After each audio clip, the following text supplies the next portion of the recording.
Hi everyone. Tonight we're going to stand on a cold, flat rooftop where the air tastes like metal and the sky looks freshly polished. And I'm going to talk you through a ring of stories that used to be instructions and still are if you listen closely. I can see my breath, and the city hum below is a slow purr. Buses yawning, boilers ticking, one late fox doing its little 4-beat trot down the alley as if it owns the lease. Overhead, there's a scatter that the ancients stitched into a belt. I'm not going to lie.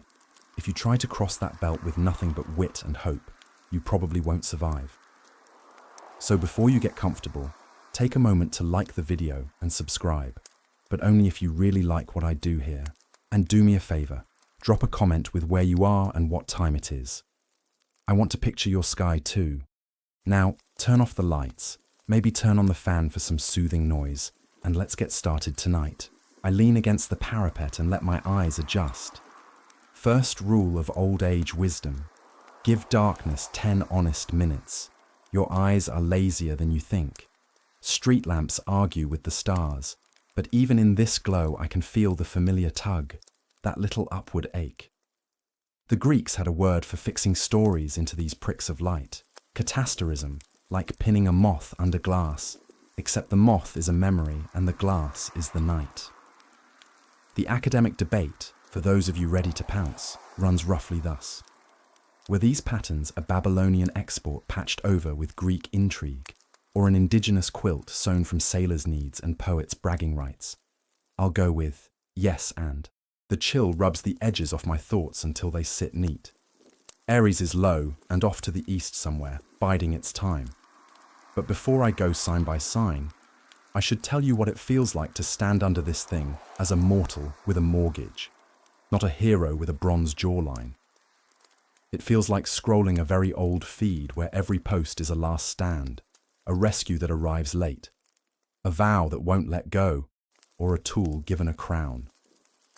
The ring we call the Zodiac is the sun's road, 12 gates, 12 seasonal errands, and I'm going to walk it with you tonight, not as horoscope snack food, but as the way the year breathes. A small plane scribbles a white line to nowhere.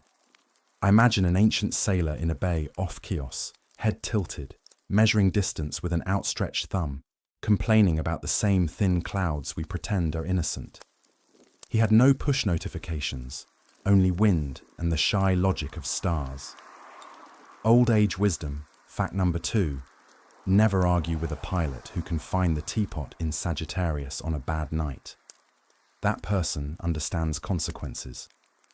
And quirky fact, because the universe insists on footnotes: honey never spoils, not even in a tomb. If you need a symbol for stubborn light, put a jar of honey under your bed and call it Regulus. The rooftop gravel crunches. I talk to you as if you're beside me. Sleeves tugged down over your hands. Phone brightness turned down to a reasonable glow. You see that? I say, pointing at a hook of faint stars that will, later, grow into a lion's mane. You won't yet, but your eyes are working the problem. I like these pauses. They're like the bits in a song where the drummer relaxes and lets you lean forward over the beat. The sky has grooves if you give it rhythm. The Greeks did not select these figures for kindness. They selected them the way a carpenter selects tools, because they hold, because they teach. When I say Libra is a balance, I don't mean aesthetic. I mean an instrument carried into the forum so two men can stop shouting and go home with their dignity intact. When I say Virgo holds a single ear of grain, I mean she holds your spring bread in court even when the judge is tired. When I say Scorpion, I mean mind your claim. Think of this as a guidebook written by a city that had to make rent with weather. I've been asked, why first person? Who are you to tell these myths? That's fair. There's a phrase I love: methodological humility, and here's how I wear it. I am one more throat in a long, windy colonnade. I keep the old names where they do work. I acknowledge the borrowings, and I use the parts that help us live through Tuesday. Modern dialogue creeps in because I'm modern. If Hermes knocked at my door at 2 a.m, I'd say, "Mate, you could text," and he'd grin because he was already in my phone stealing my notes. A gust pedals the fan of the night, and I feel that click you get when a difficult idea finally seats. The zodiac is less a wheel than a circuit of labor.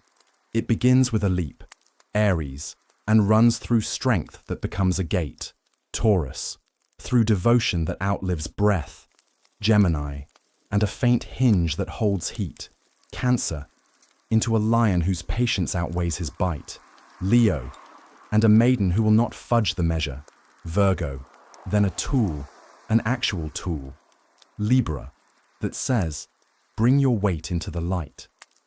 Then a sting that waits, Scorpio, an archer who holds his draw, Sagittarius, a goat that learned to swim, Capricorn, a cup that pours where it's needed, Aquarius, and a chord that says, stay with me, Pisces.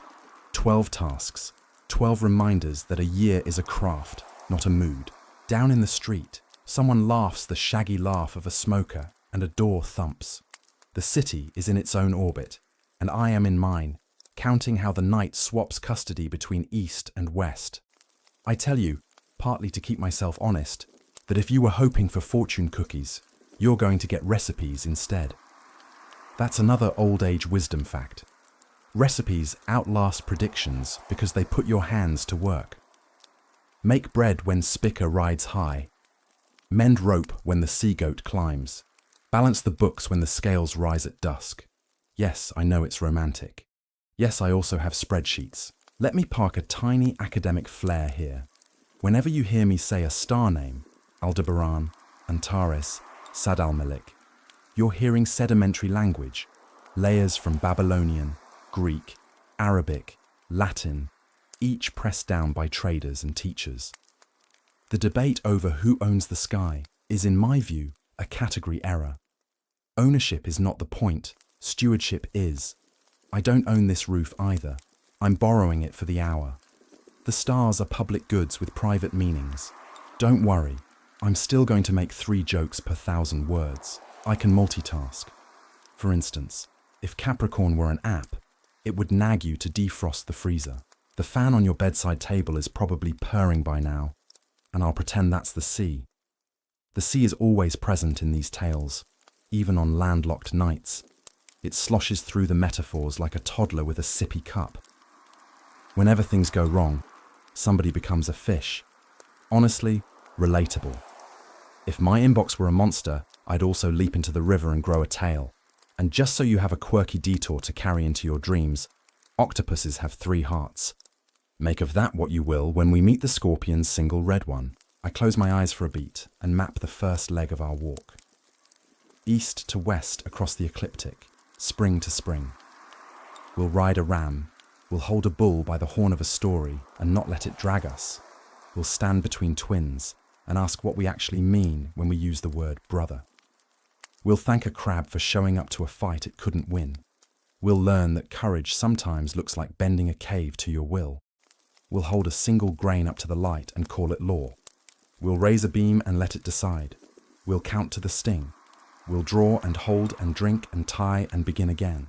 You and I, and the fox in the alley, and the plane with its white chalk trail, and the bus driver trying to make a green light, are all under the same slow clock. The ancients weren't sentimental, they were precise. They noticed that certain stars lined up with the work that mattered. That's all this is, a precision of feeling. Tonight, we match their attention with our own. We take the loud world down a notch, and we listen for the small instructions written in light. All right? Hands warm? Blanket tucked? Good. When I turn my head back to the east, the first gate is ajar, and I can almost hear Fleece whisper. Aries is barely a smudge at first, a soft suggestion above the rooftops, and yet I feel it like the click of a latch. Spring doesn't arrive as a parade, it arrives as a decision. I breathe into my scarf and say, all right then, leap, because the ram's story is nothing if not an emergency exit blown open by grace and velocity. I keep half of the old bones intact because they fit this weather. A boy named Phrixus on the altar, a sister Hella beside him, a knife raised in the terrible practical quiet of hunger and bad counsel. The stepmother's plot is petty and patient, the kind that thrives in lean years. The priest's hand shakes, but not enough. And then, gold. A ram with fleece like sunlight combed into wool, wings beating the smoke aside, kneeling like a boat with the oars already pulled in. "Get on," it says without words, which, to be fair, is how all real rescues speak. I seat myself in the second row of that flight because I've decided this run of nights is first person or nothing. The ram's back is warmer than I expect. The fleece is slick with the kind of oil that lives in myth. Hele's fingers knot in my sleeve as we lift, and I say the only thing that occurs to me: don't look down. She looks down. Everyone looks down. The roofs slide like tiles in a box. The strait snaps the map in two. There's an old age wisdom line about crossings. Tie what you can, hold what you must, and remember that water steals names if you let it. We fail the middle part. At the narrow channel, Hellespont, named for her in the aftermath she doesn't get to see. Her grip goes slick, the wind takes one decision away from us, and the ram's back is suddenly short of one heartbeat. Anyone who says rescue is clean has never flown in a crosswind. We carry the loss east. Phrixus weighs less now because grief hollows the bones. I weigh more because telling a story takes on ballast as soon as you swear to finish it. The ram lands us in Colchis at last, softer than any landing craft I've been on, and the boy does what piety would demand and common sense would protest. He thanks the gods by sacrificing the very animal that saved him. If you wince, you're supposed to. The fleece is hung on an oak and all but shouts its colour across the years to a crew that will one day mistake appetite for destiny. I turn the idea like a coin. We keep trophies because we don't know how else to keep a promise. Academic debate would phrase it: does the ram's apotheosis recast animal agency as divine instrument, or is this the older, Near Eastern thread of the kingmaker fleece translated into Greek idiom? Yes, and also, it's getting colder up here. I talk under my breath, the way you do when you don't want to wake the neighbours. Aries, I say, isn't bravado, it's a fire escape. In the sky, it's a subtle scythe, a little arc of stars that doesn't pitch for attention. Hamal, the head, sits with a kind of tired authority, like a teacher who has seen every kind of excuse and will still pass you a pencil. Sheraton rides nearby, and Mesarthim, the little pair, doubles the point like a shy wink. Old sailors used Hamal as a spring bell, heliacal risings, calendars scratched with fishbone logic. On land, the sign read like an instruction to unbolt the season. Air loosens. Soil releases a sound under the spade like a soft cough. This is when you check the ploughshares and forgive your neighbour for borrowing your rake in September and forgetting. Quirky aside, the smell of fresh-turned earth is geosmin, a bacterial hello, tiny creatures cheering your courage. I told you the universe does footnotes. I've promised 3 light jokes per 1,000 words. So here's one. If Aries were a person at a party, it would be the friend who says, "Grab your coat" at 10:02 p.m. and has you home with a kebab before you can say, "Last train." Another. If the golden fleece were an NFT, the Argonauts' discord would be unbearable. And third, winged rams invented business class. Fight me. Humour aside, the harder thing is this. Helle falls. The myth keeps her like a watermark, visible if you tilt the page. Everyone has a Hellespont, that crossing where a name becomes a warning. Old age wisdom. Begin anyway, knowing some beginnings are built from endings. On the rooftop, I tuck my chin into my collar and let the ram become geometry. The curve of the ecliptic is the sun's future road. The moon will flirt with these stars later, and I'll try not to read omens into the way ice ferns the parapet. My phone buzzes with someone's location. Wellington, 10:14 a.m. Southern Hemisphere friends watch different seasons in the same symbols and still understand Aries as remapping, not just March. There's a discipline in that, the kind of discipline that says, plant now, even if your calendar app says July. The academic in me wants to footnote Hipparchus and the precession of the equinoxes, but the host in me knows your pillow is already making suggestions about sleep. So I keep it in hand. The first point of Aries isn't in Aries anymore, and yet our mouths keep the name because names are handles.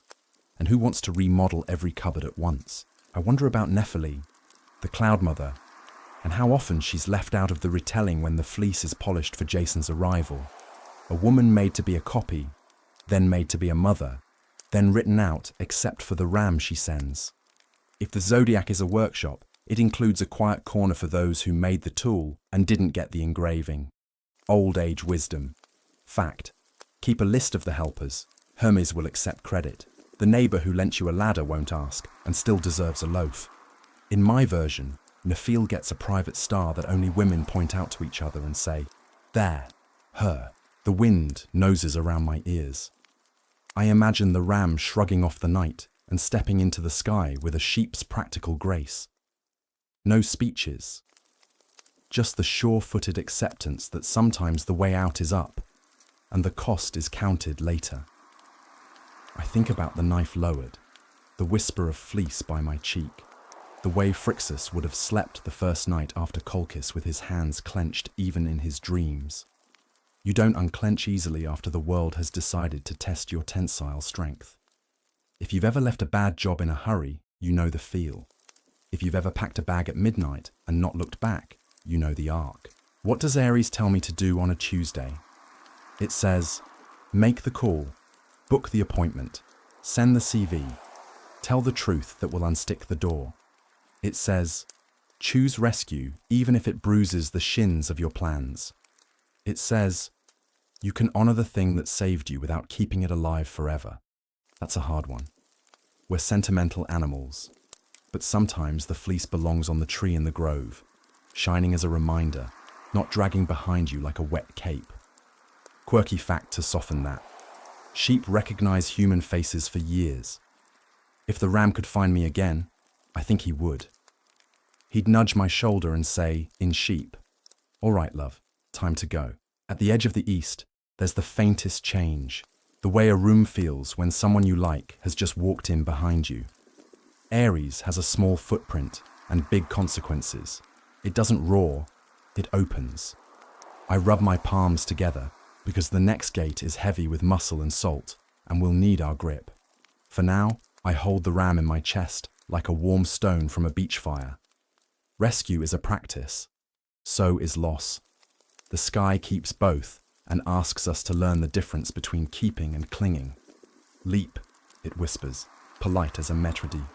Your table's ready. Taurus doesn't so much rise as arrive, like a door swung open by a strong hand that doesn't bother with the knob. I brace my elbows on the parapet and let the bull take the corner of the sky. Horns first, the way a well-made argument enters a room. Europa is gathering flowers on a shore none of us will ever quite reach.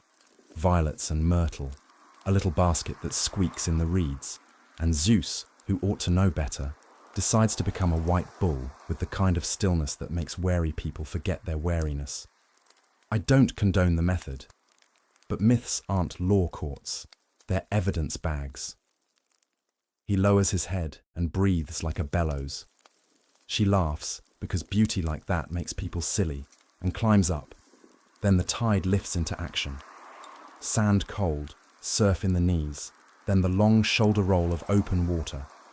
If you've ever waded too far and felt the seabed step away, you know the moment her voice runs out of vowels. I walk along that wave with them, not approving, just witnessing. The bull's back is the smoothest thing I've stood on in months. No wobble, no theatrics. An animal made for insistence. Dolphins keep pace like cheerful police outriders.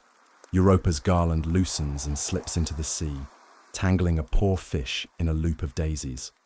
Quirky fact, dolphins sleep with half a brain at a time, which seems like a work-life balance seminar we all missed. Old age wisdom.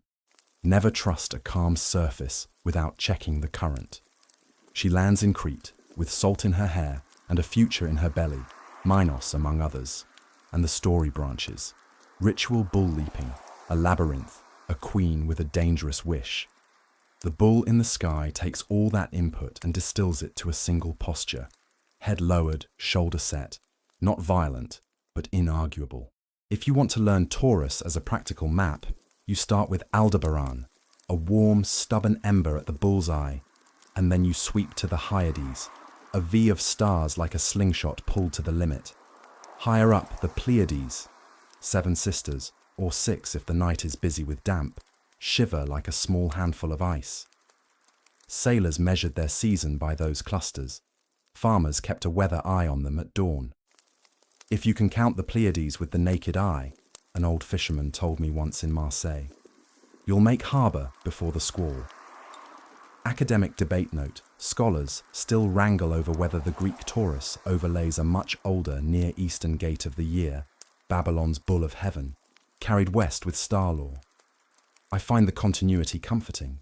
People keep what works. Down on my street, a single cyclist goes past with a milk crate cable tied to the back, rattling with glass bottles.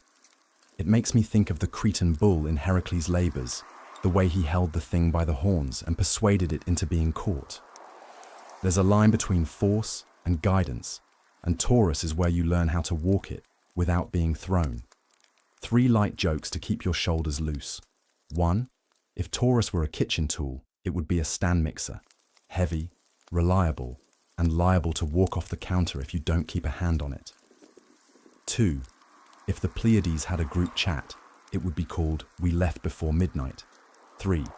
Aldebaran is the friend who says, I'm not mad, I'm disappointed. And somehow that stings worse. Europa's ride can't be told without a flinch. Consent matters, even in myth. The academic phrase would be, we must, at minimum, problematize divine abduction.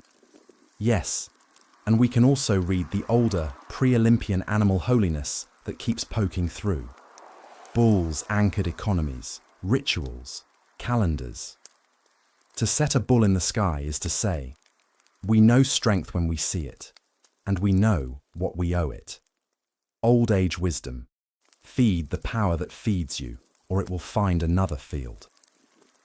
In the markets of the old Mediterranean, scales hung beside carved bulls because grain and muscle share the same mathematics. I like to star hop with you aloud so we don't lose the thread. Find Orion's belt, 3 in a row like a minimalist's idea of a belt, and walk your gaze up left until you hit a bright orange coal. That's Aldebaran. The V that points back toward Orion are the Hyades. To their right, a tiny bluish smudge like crumbs on velvet. That's the Pleiades. If the night lets you see them crisp, your week will likely be tidy. Quirky aside, the Pleiades have an appearance in car culture, Subaru's logo. It means unite, which is both sweet and a bit on the nose. A mate once told me, whenever I lose the Pleiades, I also lose my keys. Which is not science, but it's a vibe. Taurus is a worker. When the bull is up after sunset in late autumn and winter, there's a message in your bones. Mend the gate, sharpen the shears, check the roof. If you are city-bound, translate, fix the hinge, back up your drive, batch the soup. If you're at sea, read, time your run by the Hyades, and don't be brave for applause. The bull does not do drama. He does leverage. There's a reason his face fronts so many coins. Weight makes things real. The old world knew that a scale and a bull between them can hold a city's temper. There's another tale ghosting through these stars. The Cretan bull again. The way it drove a king to a bargain with the sea and drove a queen to a strange love, and how that love built a labyrinth for a child who didn't ask for his share of teeth. I hold that story lightly here, because the sky's Taurus doesn't wear the Minotaur's sorrow. He wears Europa's ride, and the age-old contract between people and beasts. A balance of respect, let's call it, with a footnote that says, check your horned metaphors for sharp edges. I lean back and let my shoulders rest against the cold parapet. The bull scopes the skyline with the confidence of someone who has nothing to prove. That's the bit I find medicinal. In a world where noise is free and attention costs the earth, Taurus teaches volume control. Old age wisdom, do the next necessary thing, and don't narrate it unless narration helps.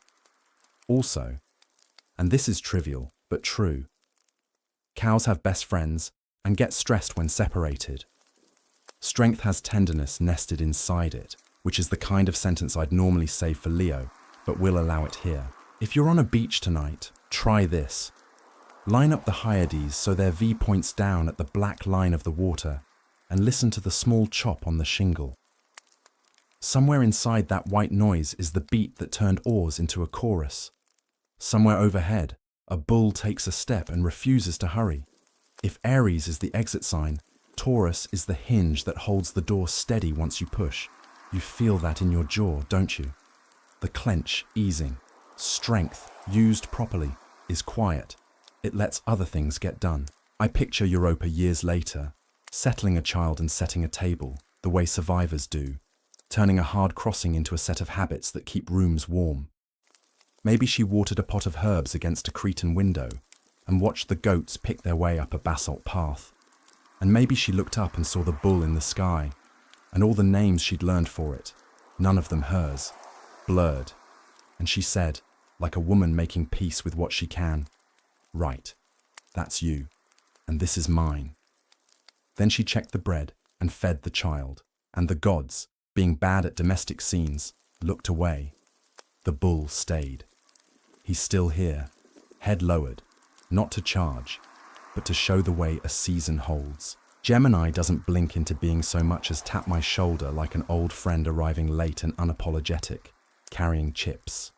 Two bright points not far apart, Castor and Pollux, sit where the eastern roofs soften, and once you've seen them as faces, you can't unsee the rest of the bodies sketching in.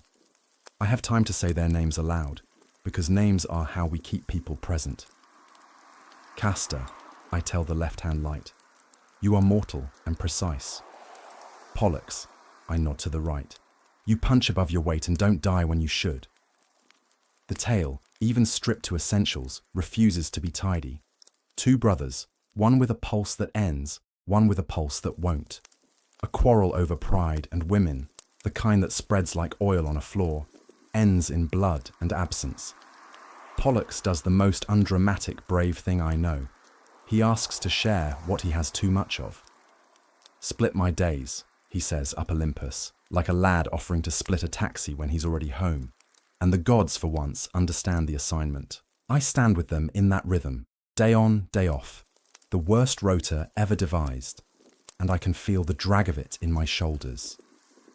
The academic debate would call it a mythic expression of divided sovereignty, or perhaps a cultic rationalization of variable visibility, but the heart of it is simpler.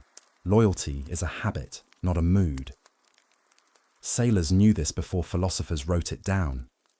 In hard weather, St. Elmo's fire crawls a cold blue halo along the rig and becomes a story you can touch. When men didn't have instruments, they had twins.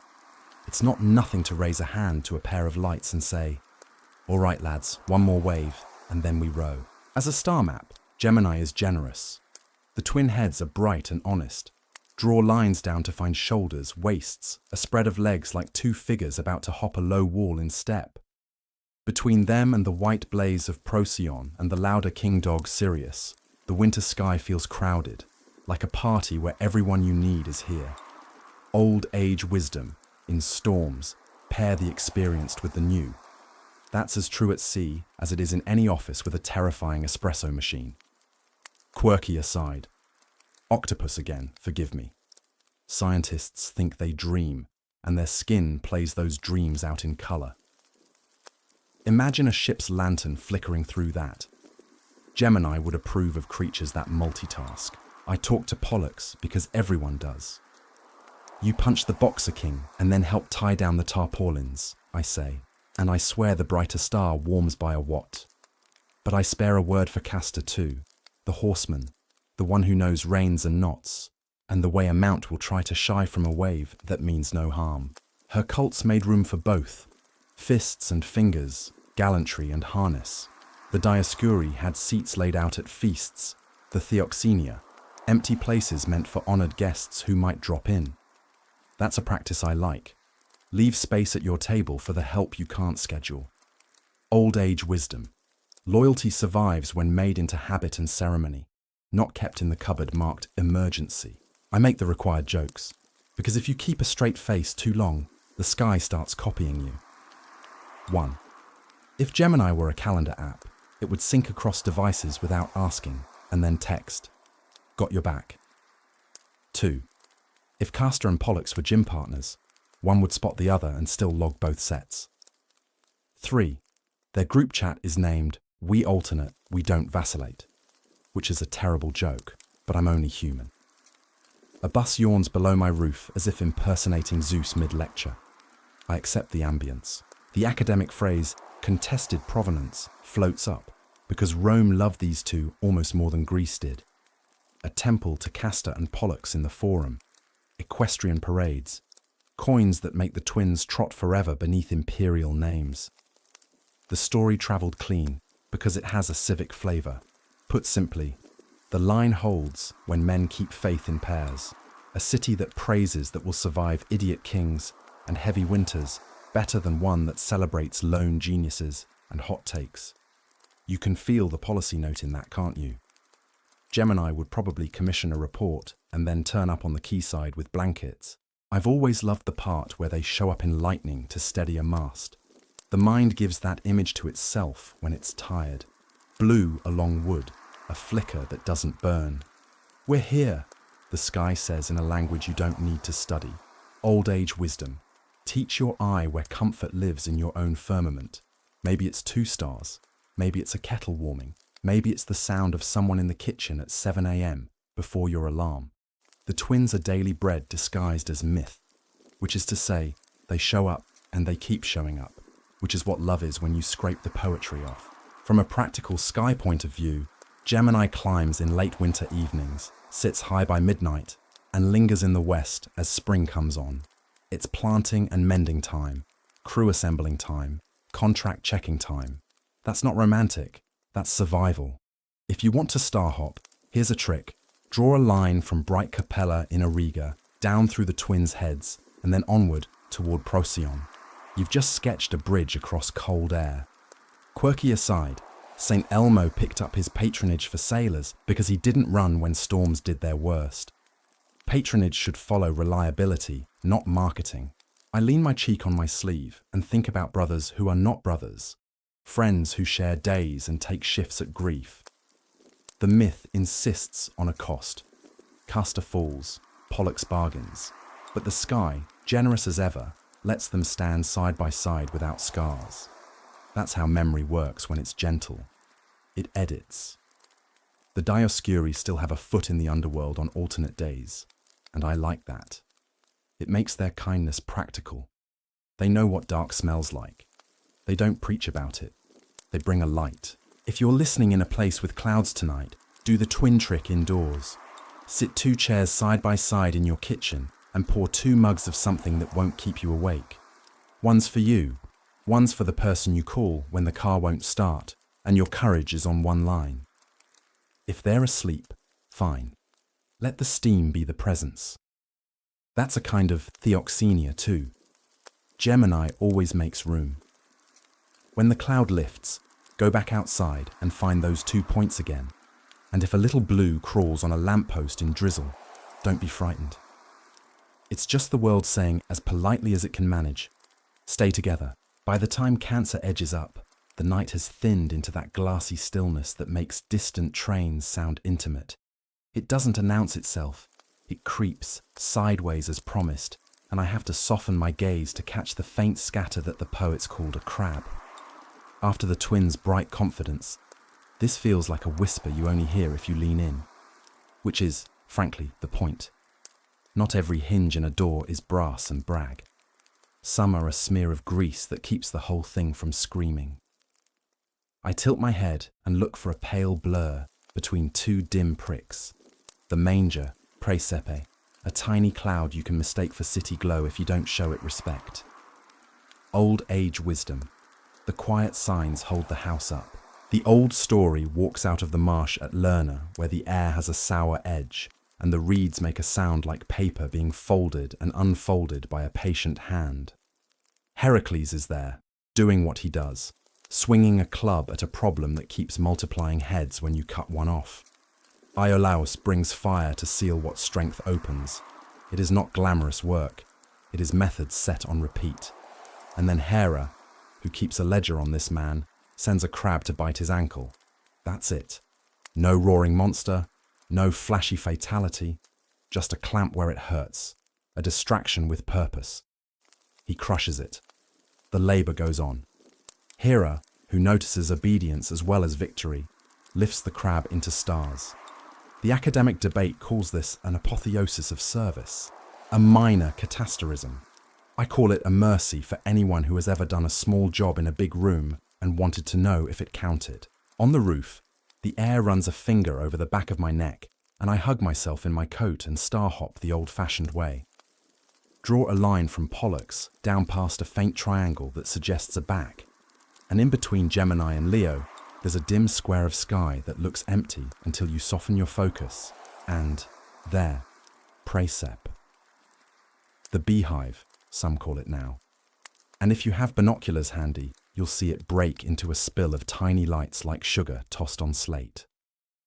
On either side of that little mist sit two modest stars, Asellus Borealis and Asellus Australis, the northern and southern asses, grazing at the manger. Children have always liked that image, a sky with a trough and two patient beasts taking their turn. Quirky aside, in proper dark you can weather read the manger. If it fuzzes while other points are sharp, moisture is coming. Farmers did that before apps made xylophone noises. I don't need fireworks tonight. I need a steady hand on the hinge. Cancer carries the solstice in older calendars, the turn where the sun pauses and then begins to slide back toward longer nights or longer days, depending which hemisphere you owe your laundry to. The Tropic of Cancer kept the name even after precession slid that moment into another group of stars, because names are stubborn and useful. Old age wisdom. Keep the old label on the drawer if it stops the whole kitchen from stalling. We can be accurate and nostalgic at once. Yes, and I make my 3 jokes, softly, so the crab doesn't startle. 1. Cancer is the friend who says, "Should we have a snack?" at exactly the right time and saves the party. 2. If the beehive cluster had a review page, it would read, "Quiet ambience, excellent for introverts, 5 stars." 3. If Hera were on social media, she'd post a story captioned "micro-interventions" with a crab emoji and then mute replies. I'm not wrong. It's tempting to skip faint constellations in favor of the ones that draw themselves, but Cancer repays patience with a kind of inner warmth. Once you've got Praesepe, you've got a new way to navigate. From there, slide to Regulus, the lion's heart, or back to the twins' heads, or down to Procyon. The crab is a junction, a modest exchange where lines cross and no one honks. The academic phrase liminal marker fits here. Cancer marks a threshold of heat and habit. Let it teach you a trick from old men who worked fields. Divide your year into work that requires muscle and work that requires waiting, and set the waiting here with a crab for company. Learner's swamp keeps muttering in the back of my mind. The Hydra was a lesson in systems. Cut 1 head and 2 more bloom, unless you change the rules of the game with fire. The crab didn't change the outcome. It changed the texture. It left a bruise on an ankle and a reminder that distractions hurt more when you're tired. Old age wisdom. Plan for the bite you can't prevent. Wear boots in bad country. Put plasters in the bag. Keep a line of credit for emergencies that only need small money and quick hands. I promise I am still talking about stars. Praesepe, by the way, is where the naked eye learns to be honest about its limits. If you can't see the mist, your sky is loud tonight. Don't fight it. Find the asses instead, 2 small, dignified lights, and draw an imaginary trough between them. There, you've made the beehive by implication. The mind loves to complete patterns. Quirky fact, bees can recognize human faces too, in a bee way. I find that cheering when I stand near a hive and try to look harmless. Cancer would approve. Recognition is part of patience. The crab's faintness also slows my voice, which is no bad thing. We've all been trained to sprint from sign to sign, from saga to saga, as if wisdom were a buffet you can pile a second plate from. Cancer asks you to chew. It is the calendar note that reads, "Okay, breathe, drink water, rotate the compost, open windows at night." I once had a neighbor who kept a notebook labeled, "Solutions so boring they work." The first page said, "Go to bed earlier." Cancer practically drew that notebook. The solstice hinge is not about spectacle, it's about leverage. A small change in angle shifts the entire arc to come. A bus sighs again, down below. Somewhere, someone is cooking onions at an hour that suggests either romance or procrastination. My breath ghosts and disappears. There's a version of the Cancer story that sits quietly in kitchens. The manger, as a sign that houses need feeding too. That stoves and sinks are altars of a sort, and that taking turns is not generosity, it's hygiene. I think of the crab under Hera's eye making a small stand that won't make a song, but earns a place. Not every effort says, "Look at me." Some say, "Keep going, let's hop once more." So your fingers have something to do in the dark. From Praesepe to Regulus is a short slide, a faint road to a bright city. Regulus will glow warmer than the stars around it, and you can feel Leo forming behind it, like a body taking a breath. But don't rush. Cancer sits between Twin and Lion, like a pause written into a long sentence. The academic debate over Cancer's Babylonian antecedents, was it the tortoise or the pincers before claws became scales and then a tool in Libra, is charming, but secondary to what the sign does in the mouth. It slows speech. It makes you say the next word with intention. If you're listening in bed, let this be the part where you release your teeth. Think of a crab in a tide pool, methodical as a librarian, picking its way across pebbles. Think of Hera, surprisingly tender for a goddess with a hard brief, deciding that small faithfulness deserves a constellation. Think of farmers putting a finger to the air and saying, "Not today, tomorrow," because the manger blurred. Then think of your own hinge, the one you oil once a year without fanfare, so the door won't wake the baby. That's Cancer. That's the turn that holds. Leo gathers itself on the edge of my vision like a cat deciding whether to own the sofa. First the hook, the sickle, curves up from Cancer's quiet. And then the body unfurls, star by star, until the heart steadies as a clear, warm coal. Regulus. I say the name under my breath because some lights prefer respect to applause. This is not a roar, it's a presence. The old story puts me on a limestone shelf in the Nemean hills, where time burns in the heat, and the lion has learned invulnerability like a bad habit. Doors splinter, oxen disappear. Fear becomes a tax. Heracles goes to work without fuss. No speeches, no cape, just a bow, a club, and the willingness to try the cave instead of the open field. Old age wisdom. Control the environment, and you'll halve the problem. I walk with him into that tight place where plans have to bend their shoulders. The hide won't take a blade. That's the rule we're given. So he drops the tools that make him look heroic and uses the ones that make him effective. Knees, forearms, patience. The cave learns his breath. The lion learns that lungs can be denied. It's not a glorious image, and that's why I trust it. He skins the beast with the beast's own claw, because sometimes only an impossible thing can open an impossible thing, and comes out wearing a lesson rather than a trophy. I tug my hood forward and feel a silly kinship. The academic debate would call this a paradigm of metis, of cunning intelligence over brute force. But to me, it's just knowing when to put the hammer down and pick the lock. Up here, the sickle tilts like a question mark in bright ink.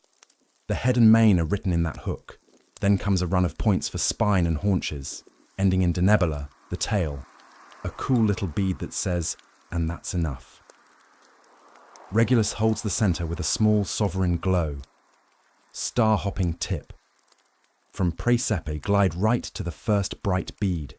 You've just moved from the manger to the lion's heart in a handful of heartbeats. Quirky aside to make you smile into your pillow. Lions in the wild spend about 20 hours a day lying down, which means even kings respect the nap. Consider this permission. If you want jokes, I've got them, because the lion likes a grin, so long as it isn't a smirk. 1.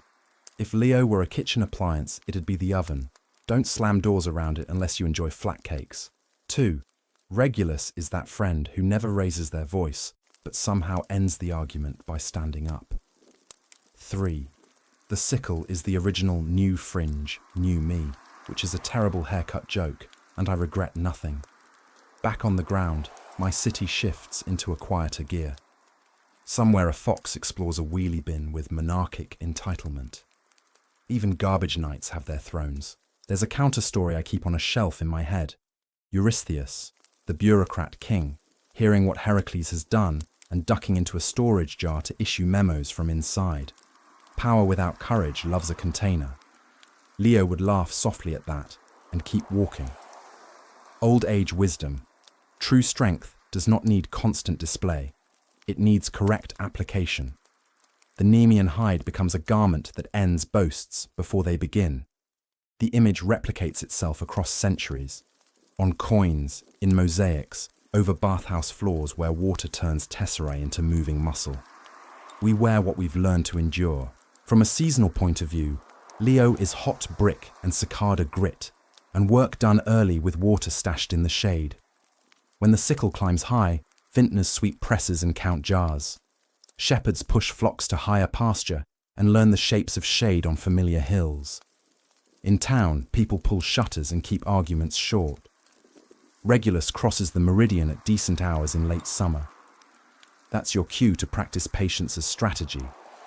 Academic aside, yes, the association of Leo with harvest tasks is part of an agrarian symbolism complex. And yes, complex is doing a lot of work there. Let it. I like to lay my palm on the cold parapet and feel the stale warmth of the day seep out. Leo teaches that too. Heat has to go somewhere. Let it leave. Don't keep it under your roof just to prove you can tolerate it. Practical star hop from Regulus. Draw a shallow arc to Algebra. A lovely double star in small optics. Gold on gold like jewelry under lamplight. Then onward to Zosma on the back. Then out to Denebula. You've drawn the lion without scaring it. Quirky fact. Regulus means little king, which amuses me because the star shines with big king energy, and little kings are the ones in jars. There's a moment in the Nemean cave where I always slow the camera in my head. The grip tightens. The skin remembers it belongs to an animal that believed itself immune, and the noise stops. Not drama, completion. I've learned to keep that moment handy for office life and family life and queuing at the post office. The lion doesn't teach rage, it teaches resolve. If you wear that lesson on your shoulders, the day notices and adjusts. Old age wisdom. A steady gaze is more effective than a raised voice. The trick is to be as quiet as you can while being as clear as you must. Academic phrase dropped gently into the quiet. Leo's identity persists despite procession, because cultural inertia and practical star brightness align.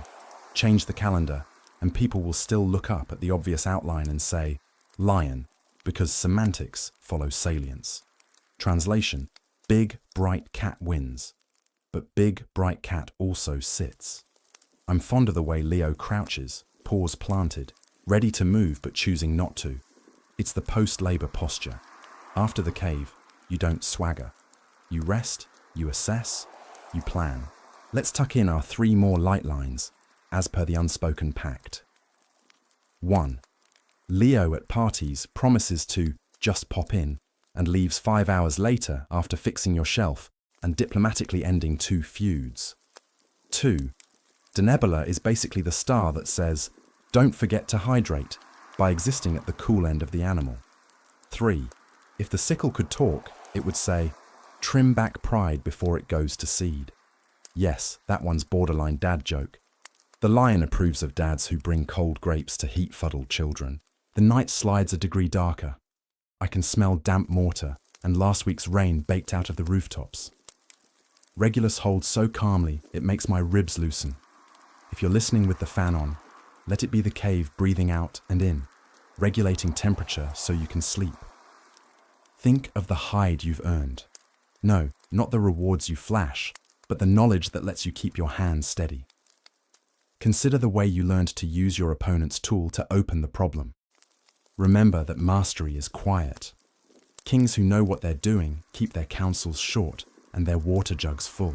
Before we move on, I lay a hand in the air like I'm patting a big cat who will permit it. Good lad, I say to the sky, and I can hear somewhere the faintest rumble of a Thursday bin lorry. It'll do for a purr. When Leo settles back toward the west in later hours, the streets will have cooled, and the impulse to rush will have drained away with the heat. Strength stays like a cat in a window, unbothered by passing dogs. My job tonight is to look and learn. Patience over power, method over noise, and a heart that burns clear without eating the room. Virgo steps in like a woman who has already done half the work and is too polite to mention it. After Leo's warm, sovereign coal, the sky stretches into a cleaner, cooler geometry, and then, there, spites her, a single ear of grain held up like a receipt that says, paid in full. I say her names the way you test keys in a door. Dyke when she is justice. Astrea when she is the starry exile who left when men stopped keeping their word. Demeter's echo when fields need a witness. Erigone when grief measures out the truth. The myths won't agree on one face, which is fitting for a figure who is more function than personality. Old age wisdom. Some archetypes are not people, they are standards. Out on threshing floors long before clocks got loud, Spixa rose heliacally to call hands to grain. You can hear it in the older calendars, the way cities sang harvest into law. We like to romance bread now, talk about sourdough starters as if they were pets. But Virgo remembers when bread was the municipal budget, the winter plan, the margin between your children and an empty jar. The academic phrase is astral agricultural regulation, which means the sky told you when to sharpen sickles and call in debts without breaking the world. Virgo is a ledger with a conscience. Star hop with me, slow and clear, because this patch of sky rewards method. Draw a line from Denebola, Leo's cool tail, down to a bright white steadiness. That's Spica. Now look leftward along a gentle curve to Vindemiatrix, the grape gatherer, a name that smells like crushed skins and stained feet. Above Spica rides Porrima, once 2 stars for a pair of prophetic sisters. In binoculars, she splits like a judicious decision. Keep going to find the square of Corvus, the crow, perched on the back of Hydra's long river, another story we'll nod to later about promises and thirst. Virgo sprawls, a long maiden lying across the ecliptic, not coy, just busy. Quirky aside, Spica is a spectroscopic binary, 2 suns braided so tight that even a good backyard telescope can't peel them apart. The universe adores partnerships it hides in plain sight. The field sense of Virgo is simple and stern. Under her, you measure. The threshing sledge is weighted to the right degree. The sheaves are counted in daylight with witnesses. The granary is sealed with an official mark because rats do not respect vibes. In town, translate that as audit the books, label the jars, set dates, keep receipts. This is not romance killing, it's romance preserving. Bread without bookkeeping is a feast followed by a famine. Old age wisdom. Write it down when you're calm so you'll have something to trust when you're not. I owe you 3 jokes, and I'll make them neat. 1. If Virgo were a software feature, it would be version control, saving you from yourself at 2 a.m. 2. Spica is the colleague who brings a spreadsheet to your poetry reading and somehow makes everyone grateful. 3. Vindemiatrix has big, remind everyone to hydrate between tastings energy at a wine harvest, which is to say, she's the friend who drives you home in your own car. I can feel the maiden smile a little at that, and then go back to counting sacks. There's a story braided into Virgo's hem about Astrea, the last of the immortals to leave the earth when the Iron Age turned shabby with lies. She held a scale before Libra had its own outline. She weighed hearts while courts were still corners of a market. I keep that in mind when the news turns loud. Academic aside, the separation of Virgo's grain from Libra's instrument shows how symbolism specializes over time. First, a goddess holds virtues like groceries. Later, the city builds a tool and names a sky space for it. Progress looks like distribution. Regulus still glows behind me somewhere, but the temperature of attention has changed. With Virgo, my voice softens into instruction because she is, fundamentally, a sequence of tasks. Practical star note: once you have Speaker, you have a waypoint for the moon's monthly parade. Watch how often she pays the maiden a visit, bright or thin, and let that teach you cycles that are older than your calendar app. Quirky fact: Speaker means ear of grain in Latin, but the star also hid the key to measuring the speed of light. Ola Roma timed Jupiter's moons and found delay. Spica's regularity helped build the habit of precision that made such noticing possible. Bread and physics share a pantry. The crow on Hydra brings a footnote with teeth. Apollo sent the bird for water. It dallied on a fig tree waiting for fruit to ripen. It brought back a snake as an excuse and a cup with no water. Punishment followed. A place in the sky, forever reaching for crater, the cup, and never quite sipping. Virgo watches that and does not need to comment. Her witness is the ledger. Old age wisdom, excuses leave fingerprints, results leave receipts. The season cue under Virgo is kind and uncompromising. This is when you align tools along a wall and oil the ones that squeak. You set aside seed for next year before you celebrate this year. You draft agreements sober and toast them later. Not because joy is suspect, but because joy thrives on clean floors and sharp knives. If you're city-bound, do the Virgo work as admin. Doctor's appointments, tax folders, passwords in a manager, backups verified. If you're drifting, make a list and pick 3 items you can finish before bed. Completion is a form of shelter. I like that Speaker doesn't shout. She's bright, yes, but not flamboyant. More lighthouse than fireworks. Stand with her for a minute and breathe the steadiness in. Imagine a threshing floor in moonlight. The slow circle of men and animals. The lift and fall of winnowing fans. Chaff rising like pale smoke, and then sifting down in a dry whisper while grain collects where it should. The work looks like ritual because it is. Repetition with purpose. Virgo is the part of the zodiac that says, do it the right way, again. And the right way is often the simplest way done consistently. Your 3 more light lines. 1.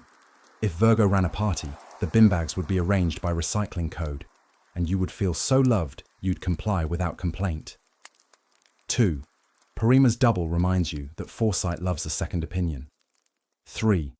Vindemiatrix, dear grape gatherer, is the celestial equivalent of who has the corkscrew, asked before the cork appears. Practicality is not the enemy of pleasure, it is its stage manager. The roof is colder, the city's hum has thinned to a purr you only hear when you admit you're tired. Speaker holds like a pin in a map that has been folded too many times. If you're in bed with this in your ear, let Virgo be the part where you decide that tomorrow is for systems, not heroics. Lay out your clothes. Put the form on the table with a pen. Set the mug by the kettle. Astria will check your work if you ask nicely. She prefers order not because she's fussy, but because order reduces suffering. I tip my chin to the maiden, to the ledgers, to the ears of grain lined up like hands ready to be held. Then I look west, where a tool is waiting to become a constellation in its own right. We are about to move from principle to instrument, from be fair to here's how. Spica glows on, a promise that the bread will be ready when we're done arguing. That's the kind of justice I can sleep under. Libra doesn't stride in.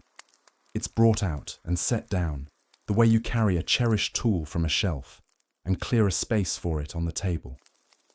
After Virgo's steady ledger and Spica's lighthouse calm, the sky offers not a beast or a hero, but an instrument. 2 pans, a beam, a fulcrum you can trust. I like that. We've moved from ideal to apparatus, from be fair to measure it. Old age wisdom. Good intentions fail without a method for reconciliation. The origin story here is flexible because cultures retrofit tools to their myths. In older Near Eastern maps, These stars were the claws of Scorpius, the chele, pinchers that knew how to hold. The Greeks, who loved a courtroom as much as a symposium, saw a device instead, and Rome ran with it. On coins and in hands, Libra became the emblem of a city that judged grain and contracts with the same seriousness. The academic phrase is symbolic resegmentation, the way a single scatter of stars can be reassigned from animal to apparatus as economies and laws mature. Translation: once you build markets, you praise scales. Up here, the pattern is modest, a trapezoid tipped like a thoughtful head. Zuben-el-Ganubi and Zuben-e-Shamali, the southern and northern claws, names that keep the older story alive, anchor the beam. In a very dark sky, you can sense the crossbar, with faint stars suggesting pans. I say their long names like a poem, because language remembers what maps erase. Star hop trick, from bright Antares in the Scorpion's heart, slide west to a soft pair. That's Libra's hinge. From Spitzer, drift right and slightly down into a quieter scatter. You'll land on the same place. Quirky aside, some medieval texts claimed Zuben-e-Shamali was the only green star, an illusion of the eye perhaps, but I enjoy the rumour. Justice with a hint of verdant growth. The mythic freight is less about gods than about procedures. Dyke held the scales before, now the scales stand on their own. Courtrooms borrowed their silhouette because the silhouette can't be bribed. In the forum, weights were kept under seal. Shopkeepers swore by standards. There's tenderness in that practicality. The scale is empathy made operational. We acknowledge two sides exist, and we design a way to listen to both without shouting. Old age wisdom. Bring the weight into the light. The argument will shrink. I'll spend my jokes carefully, the way one lays small coins on a magistrate's table. 1. If Libra were a software feature, it would be track changes on, saving friendships at 1 a.m. 2. Zuben-el-Ganubi is the friend you trust to split the bill because they'll include the service and quietly cover your fries. 3. If the scales had a dating profile, it would say seeking counterweight, which is both embarrassing and true. Seasonally, Libra arrives with decisions that affect winter. Contracts for grain are signed, tithes are tallied, debts negotiated before roads drown in mud. At sea, winds pivot toward heavier weather. In town, tempers need hedges. This is when you learn to balance the ledger Virgo kept. You forgive where you can without making a habit that invites exploitation. You insist where you must without turning insistence into a personality. The scale's genius is not perfection, it's calibration. Academic aside, the Roman fasti mark legal terms and fair days under these stars. It's not a coincidence, it's governance mapped onto heaven. Let's look closer at the names, because they're half the lesson. Zuben-el-Ganubi, Al-Zuban, Al-Janubi, southern claw, usually a bit fainter, the pan that dips, the side that seems to lose. Zuben-e-Shamali, Al-Shamali, northern claw, traditionally reckoned a touch brighter, the pan that rises, the argument that gains. Build a habit of checking your instinct about which side is up. In negotiation, the obvious victor often carries hidden costs. Old age wisdom, a fair deal feels slightly uncomfortable to both parties. If you feel triumphant, reweigh. Libra's humility is medicinal in a sky full of swagger. It says, bring your grain to the public scale, bring your grievance to the bench, bring your plans to someone who will ask you 3 questions you haven't thought of. The scale doesn't care about your mood. That indifference is a kindness. How many mistakes are saved by a measured pause? Practical note for stargazing. Libra isn't loud, but it frames the ecliptic like a doorway. Watch the moon and planets step through. Mars in Libra looks like a hot coal on a jeweler's felt. Color against calm. There's a small story about a balance that isn't in the old texts, but lives in kitchens and workshops. 2 bowls, one for parts, one for screws you haven't used yet. 2 pockets, one for money, one for receipts. 2 hands, one to hold, one to adjust. To live well under Libra is to make these small architectures of fairness. Keep pairs, keep them honest. Quirky fact. In some old apothecaries, the scale was so sensitive They turned off nearby candles because heat lifts air and lies to the beam. Turn off what heats argument. Let the room cool before you weigh. Your 3 more light lines, set gently on the beam. 1. If Libra organized a debate, they'd send the questions a day early and enforce time limits with a bell and a smile. 2.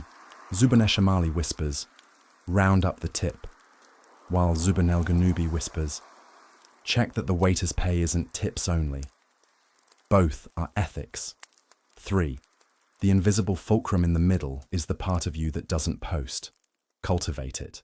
From the rooftop, I can almost hear coins knocking softly as someone at a late stall balances a drawer. The city runs on 1,000 little Libras that never make the news. That comforts me more than proclamations. Spita still glows behind us, promise of bread kept. Ahead, the scorpion curls its hook, reminding us why tools got invented in the first place. The scale sits between them like a civil servant with a backbone. If you're listening in bed, this is the bit where you put tomorrow's compromises in a mental tray and stop rehearsing speeches. Decide what's non-negotiable. Decide what can give. Write one sentence in your head that states your need plainly.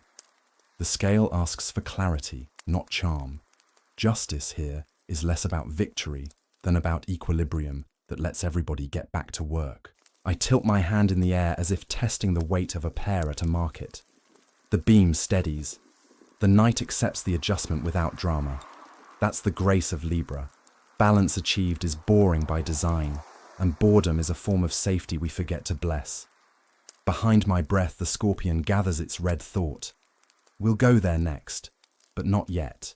First, a last look at a tool that civilized a sky full of appetites. Set it down carefully. Wipe the pans. Close the box. Sleep. Scorpio doesn't rise so much as uncoil. After Libra's quiet beam, the sky remembers how to sharpen itself. And there, Antares, red as a coal under ash, the scorpion's single thought. I feel the temperature of the night change around it. Not colder, but clearer. Like the air that follows a door closing. This is not metaphor hunting for a victim. This is boundary made visible. Old age wisdom.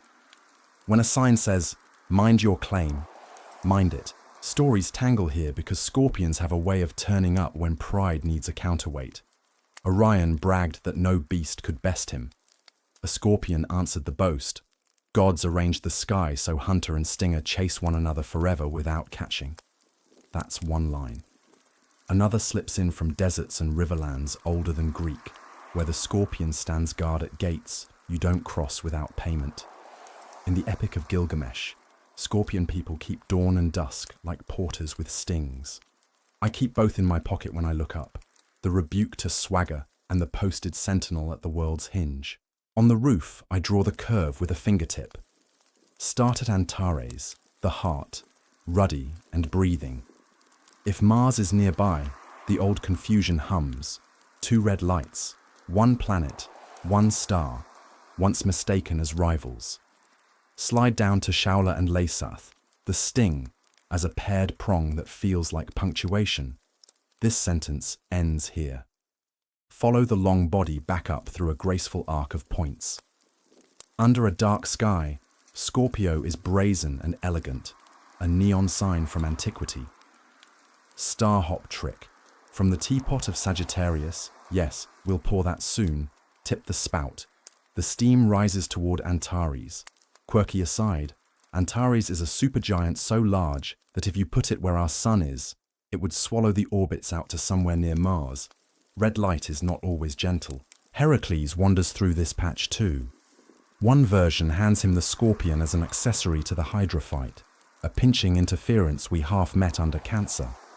But Scorpio as a constellation holds its own counsel. It is the part of the sky that says, secure the perimeter. The academic line would call it a chthonic emblem, underworld adjacent, a reminder of thresholds and the penalties for careless crossings.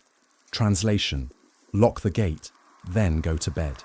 Your 3 jokes, placed carefully where they won't provoke a sting. 1. If Scorpio were a workplace sign, it would read, We value boundaries, meetings end on time. 2. Antares is the colleague who replies, per my last email, but is somehow right. 3. The tail, Shaula and Lesath, are the twins you don't mess with at closing time. They stack chairs without breaking eye contact. Okay, we're smiling. Proceed with caution. I love the way older cultures use Scorpio for timekeeping that feels like weather law. When the scorpion's body arches high after dusk, heat is a settled fact. Monsoon maps in some places take their cue from that red heart snagging the southern horizon. Sailors read Antares as a warning light for storm tracks. Farmers read it as a sign to move water the right way. Ditches cleared, cisterns checked, roofs inspected. The romance here is in competence, old age wisdom. Prevention looks like fussiness right up until it looks like foresight. Names keep the histories braided. Antares, rival of Aries, or like Mars. An etymology that confesses confusion with charm. Shaula, from al-Shaula, the raised tail. Lesath, from al-Lasa'a, the sting. Chuba, the forehead, where the line of stars kinks like a thought forming. I say them out loud to give my mouth a map. Practical note. In the north, the scorpion never climbs as high as its mythic splendor suggests. You see the curve and the barb and feel a little robbed. That's all right. Negative space is also instructive. Quirky fact. Scorpions glow under ultraviolet light, thanks to compounds in their cuticle. One theory is it helps them sense shelter and moonlight. Boundaries that self-illuminate. Noted. Back on the ground, Scorpio's ethic is simple and often misread. It's not cruelty, it's consequence. The sign's edge can feel punitive if you're used to fuzzier lines, but the kindness of a clear no keeps worse harms at bay. In city terms, lock the bike, even for 5 minutes. In family terms, I won't discuss this while you're shouting. In self-care terms, mute the app after midnight. The sting is not an argument, it's a full stop that protects the sentence that follows. Obligatory academia, laid lightly, the resegmentation from the claws into Libra left Scorpio sharpened. Animal reduced to essence, tail and heart dominant, which tracks with Hellenistic astrology's assignment of Mars to this sign. Heat applied below the surface, pressure contained. You don't have to believe in planets lending temper to moods to learn the practical lesson. Store energy. Choose when to spend it. Don't telegraph your moves unless transparency serves safety. There's a desert sound in my ear when I look at the scorpion. A wind over stone that mistakes nobody for a friend and still offers beauty for free. If you've ever hiked at noon and rationed water by plan instead of by thirst, you know this flavor of prudence. If you've ever told someone, no further, and then meant it, you've worn the tail. If you've ever apologized for a line you drew and later learned not to, you've learned to live under Antares without flinching. 3 more light lines, as promised. 1. If Scorpio hosted a potluck, there would be a sign-up sheet and an understanding that no one brings a dish with undisclosed nuts. 2. Chuba is the meeting agenda, brief and decisive. 3. The whole constellation is the original leave people's houses when they yawn, projected in red. From the roof, I watch a late pedestrian stop at a zebra crossing, even with no cars in sight. The pause looks excessive until you remember that habit is how safety survives boredom. Libra taught method. Scorpio enforces it. Between them, a city becomes livable. Antares hums in my peripheral vision like a warning on a dashboard you don't ignore. If you're in bed, take this as the moment to choose one boundary you'll keep tomorrow without apology. A small one will do. Lunch away from your desk. No email before coffee. A walk taken without headphones so your thoughts can complete their sentences. The sting is not for others alone. It guards your own attention from being nibbled into nothing. The scorpion knows that focus is food. I roll my shoulders and let the curve of the tail guide my eye eastward, where a bow is being strung and a tendoned forearm holds a draw without shaking. We're about to step from defense to aim. Antares keeps glowing in my ribs like a banked ember, hot enough to remind, not hot enough to burn. The line is held, the gate is shut. The road ahead is safe enough to try. Sagittarius comes up like someone stepping into a doorway already notched with arrows. After the red thought of Antares and the clipped certainty of the scorpion's tail, a different tension hums. A bow held at full draw, strings singing softly against a calloused finger. In many skies he is a centaur, Chiron's cousin or kin, half horse, half tutor, the teacher who can both gallop and diagnose. In others, Babylonian, older, he's a god with a bow, Pabilsag, all composite power and civic symbolism. The names braid like fletching, old age wisdom, aim matters more than ornament. Out over the rooftops, I find him the easy way, the teapot. Astronomy teachers are pragmatists. Once you see a stout little kettle poured across the southern sky, you can't unsee it. The spout tips toward where the Milky Way thickens, and on humid nights or in dry mountain air, the effect is theatrical. Steam rising from a cosmic kitchen. Caus Australis, the southern part of the bow. Caus Media, the middle. Caus Borealis, the northern. Caus from Alcaus, the bow that Arabic astronomers pin to these stars with competent clarity. Nunki flickers nearby, an old Babylonian name, one of the oldest we still speak. A bright bead sailors loved. Starhop trick. From Antares, drift east to a busy, buttery scatter. Find the teapot's handle and let the whole asterism build itself. Quirky aside, the galaxy's center sits right behind this archer's aim. If you've ever felt like your intentions were pointed at something impossibly large and dark and essential, welcome to Sagittarius. If Scorpio taught no, Sagittarius teaches not yet, which is a different discipline. The bow is most alive between knock and release. The body, human, horse, divine, organizes itself around a line that doesn't exist yet except in intention. That's project management and prayer in one posture. Academic aside, in Hellenistic systems, Jupiter rules here, expansion, judgment, roads opening. In Mesopotamia, Pabilsag links to canals, boundaries, kingship. Translation, this is where aiming builds empires and irrigation both. Chiron haunts this outline even if older tales claim it for others. He is the teacher wounded and still instructing, the mentor who refuses retirement because kids keep turning up, needing to learn how to wrap a bandage and how to read a map. I keep him in the corner of my eye when I look at the archer. Knowledge yoked to service, skill yoked to restraint. You can shoot without teaching. You can teach without shooting. Sagittarius tries to do both without injury. Old age wisdom, be precise before you are prolific. Your jokes, feathered light so they don't hit the wrong target. 1. If Sagittarius were a productivity app, it would block your browser until you can name exactly what the next arrow is for. 2. The teapot would absolutely host a midnight tea and call it strategy, and you would leave with a to-do list and a biscuit. 3. Nunki is that friend who says, left at the third olive tree, and is somehow always correct. Seasonally, the archer marks heat relaxing its grip in some places and clamping down in others. Monsoon edges, harvests finishing, travel windows opening or closing. Sailors in the south read these stars like timetables, caravanners like waypoints. On land in the north, Sagittarius hangs low. You may need a free southern horizon or a country sky to get his full arc. If you can manage that, the Milky Way becomes a road you could walk, and the bow looks ready to shoot a message straight into its bright dust. Practical note: binoculars swept along this region pick up clusters and nebulae like a pocketful of coins. M22, a globular swarm. M8, the lagoon. M20, the trifid. Nurseries and ancient hives in one field.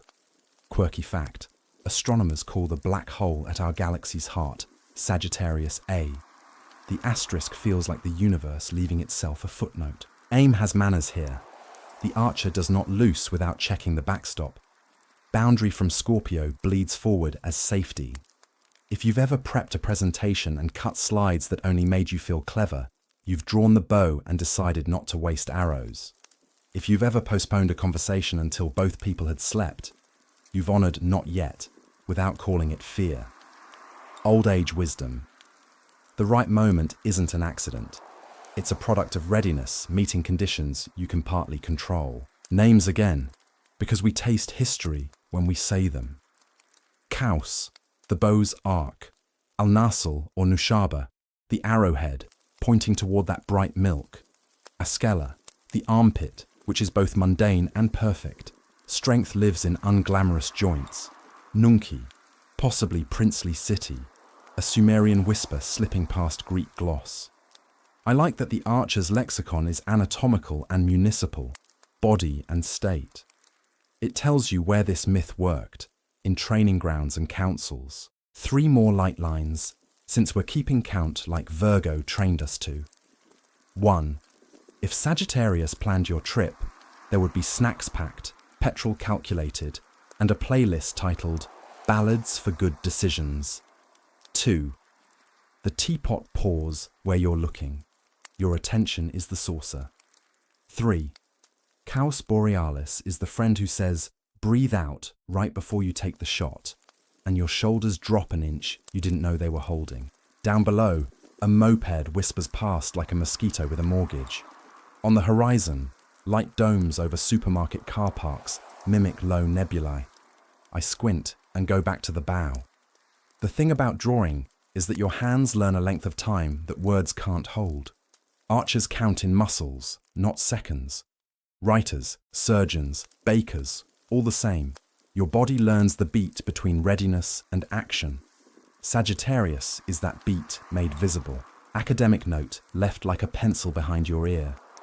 In many zodiacs beyond Greece and Rome, this section of sky did administrative work. Marks for dues, flood warnings, rituals for kingship. Our modern eye loves the romance of centaurs, but the older function was civic. Get the angle right so the city doesn't starve or drown. That's a useful demystification. Your arrow can be an email that prevents a future fire. Your bow can be a spreadsheet.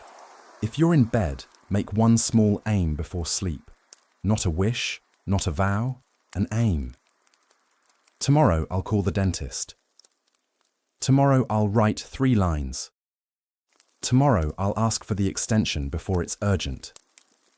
Then let your fingers relax around an imaginary string. The shot will wait for daylight. You are not lazy, you are loading. I look along the line from arrowhead to that thick, unsolved brightness and let the thought land. Sometimes we aim at what we can't comprehend because that's where the gravity is. Sagittarius doesn't flinch from that. He just checks his stance and breathes.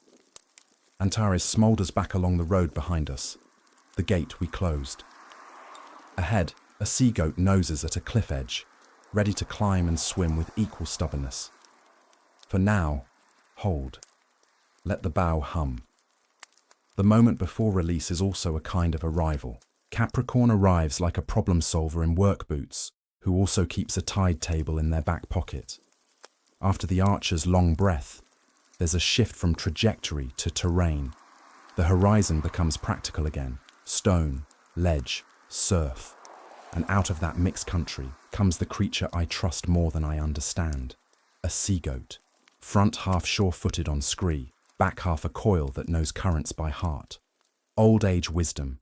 When the world won't choose land or water, be built for both. Origins silt in from older rivers. In Babylon, he was Suher-Marshu, the goatfish, stamped on Kuduru stones. Boundary markers, contracts with the earth itself. In Greek tellings, he brushes shoulders with Pan, who dove from a monster and mid-leap adapted. Horns above, tail below, a shape that translates fear into function. Academic aside, this is one of those constellations where iconography outruns narrative. Fewer tidy stories, more durable emblems. Translation. People needed a symbol for hybrid competence, so they kept this one fed. Up in the sky, he's modest. No lion's shout, no scorpion neon. Look south for a faint, neat wedge that tips like a notched tile. Deneb al-Gadi, tail of the goat, holds the far end with a cool, watchful light. Nashira, the bringer of good news, sits nearby with the calm of a clerk who has already filed it. Dabi, Algedi. The names keep the herd together in your mouth. Starhop trick. From the spout of the teapot in Sagittarius, pour your gaze east until the Milky Way thins.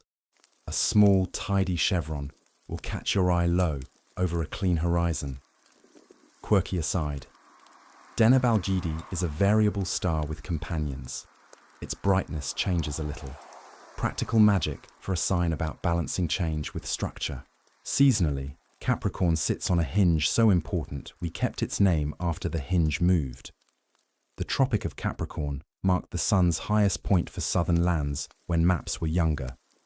Precession slid the actual spot, but the label stuck like station on a bus stop that lost its trains. That tells you how stubborn calendars can be when anchored in agriculture and governance. Under these stars, old cities scheduled ledgers, levies, taxes due. Shepherds counted winter feed. Canal keepers measured sluices. The sea goat is logistics with a mythic face. Let me make the jokes, because competence has a sense of humor when it's not exhausted. 1. If Capricorn were an app, it would be the one that reminds you to defrost the freezer before the party and is right. 2. Deneb Algedi is the colleague who labels the breaker box and saves you 3 hours during a blackout. 3. The sea goat invented sensible shoes, then wore them into the surf and proved they were also flippers. Pan's near miss with Typhon hums beneath this shape, a god scrambling, improvising an amphibious self to get through the moment. I keep that around as a license. Adaptation is not betrayal, it's fidelity to survival. The goat half climbs, the fish half swims. Together they keep a city fed across bad weather and rough budgets. Old age wisdom. Pick tasks by terrain. In headwinds, use the tail. On stone, use the hoof. You're one animal, let your parts confer. Names again because they smuggle history. Nashira, good tidings, was also used for favourable winds. Deneb Algedi, tail star, anchors the far corner like a knot tied right. Algedi, sometimes for alpha, keeps the head humble. Dabi, the butcher, hints at rituals and winter meat. Calendar cut into practical portions. Academic aside, Mesopotamian iconography pairs this figure with Enki, Ea, god of waters and wisdom, patron of craftsmen and canals. Governance and craft, Capricorn's twin lungs. In the eyepiece, or just with patient naked eye, the constellation looks like a plan drawing rather than a portrait, which makes sense. Capricorn is task list energy. Under it, you winterize. Bleed radiators, clear gutters, seal drafts. If you're at sea, you check bilge pumps and tide tables. If you're running a household, you move money into envelopes with stern little notes on them. The romance is delayed gratification, which is its own intoxicant in hard years. Quirky fact, goats can climb trees, fish can climb waterfalls if they're gobies with grit. The sea goat nods. Approved. Your 3 more light lines, set like pegs on a ridge. 1. If Capricorn planned your week, there'd be a contingency hour that ends up saving your day twice. 2. Nashira is the text that says, leave now if you want to miss the rain, and then it rains on the dot. 3. Deneb Algedi is the habit of rinsing the salt from your boots so they last another winter. There's a quieter dignity in this sign than it sometimes gets in modern jokes about ambition. Yes, Capricorn climbs, but not for applause. It climbs because there is a ledge above with better grazing and a spring, and children need milk. The fishtail isn't whimsy, it's insurance. In floods, the herd swims. In drought, it moves. The emblem says to rulers and apprentices alike, resilience is policy plus practice. Academic note, Roman calendars stacked civic obligations in this quarter. Saturnalia frolicked here too, a release valve in a well-girded system. Even structure schedules misrule. Wise. Practical star hop, if your horizon's kind. Trace the faint chevron, then step rightward to Aquarius's first drops, leftward back to the teapot's steam. You're building the winter arc the way a carpenter lays a level along studs. If the air is clear and dark, you'll feel the sky's texture change. The Milky Way narrows, the stars thin, the architecture takes over from spectacle. Capricorn isn't here to dazzle, it's here to hold. Down on my street, a delivery driver reverses, beeper chirping, a sound with Capricorn's accent. Attention, plan, execute. Somewhere in a municipal office, someone is adjusting a tide gate, and no one will write a poem about it, and still a neighborhood won't flood. That's the seagoat's hymn. Praise the unseen hinge. If you're in bed, this is where you pick one structure to love tomorrow. Lay out the pillbox, put your shoes by the door, draft the email that buys you time before time is the problem. Make soup, freeze half. Resilience has a flavor, and it tastes like salt and stock and something green. I lift my chin toward the wedge and the patient tail star, and I say, thank you for the stairs. The bow behind us hums. Ahead, a man with a jar steps into view, not as a servant, but as a plumber of skies. The sea-goat slides along the edge of the night, half hoof, half fin, all function. If heroics are fireworks, Capricorn is the grid. That's what keeps the lights on. Aquarius walks in with rolled-up sleeves and a jug that never runs dry, not because of magic, but because he knows where the pipes are. After Capricorn's stair-building pragmatism, the air shifts towards service that moves, water as verb. The figure is sometimes a beautiful boy, stolen for a god's cup, sometimes an older craftsman with forearms like ropes, sometimes a river person whose job is to get thirst from problem to solved. Old age wisdom. Healing often looks like plumbing. In Mesopotamia, he was Gu.La, the Great One, a god of waters and medicine. Elsewhere, he was Ea Enki's servant or avatar, pouring life over the world from a square jar. The Greeks later made room for Ganymede, kidnapped and promoted to pour for immortals on a mountain with no taps. Rome layered in civic fountains and aqueduct pride, the kind of brag that built baths and soothed summers. Academic aside, Aquarius is one of those constellations where the icon outlasts the cast. Cultures swap names but keep the posture. Translation: the sky remembers the poor. Look low in the south for a scatter that doesn't shout. Aquarius is a lattice more than a portrait. Sadalmalik, the lucky one of the king, marks a shoulder. Sadal-Sud, luckiest of the lucky, sits nearby. A cool assertion that fortune can be engineered. Scat, or sheet, depending which edge you're on, gives a foot. Ansha, a hip. Star hop trick. From the tail of Capricorn, Deneb al-Gadi, step east to a modest triangle, then drift into a rectangle that looks like scaffolding. In a good dark sky, you'll find a zigzag trail of faint stars that antique charts drew as the water's path. Quirky aside, the Helix Nebula, the Eye of God in tabloids, lives here. A planetary ghost, like a shed bubble from a star that let go slowly. Aquarius approves of slow releases. The poor isn't abstract. Old calendars stacked rainy season rituals here. Nile watchers inked notches. Canal keepers opened gates. Even far from those rivers, this part of the sky smells like wet stone and algae on steps. Cities under Aquarius learned that clean water is politics, engineering, and mercy braided. Wherever one strand frays, suffering appears.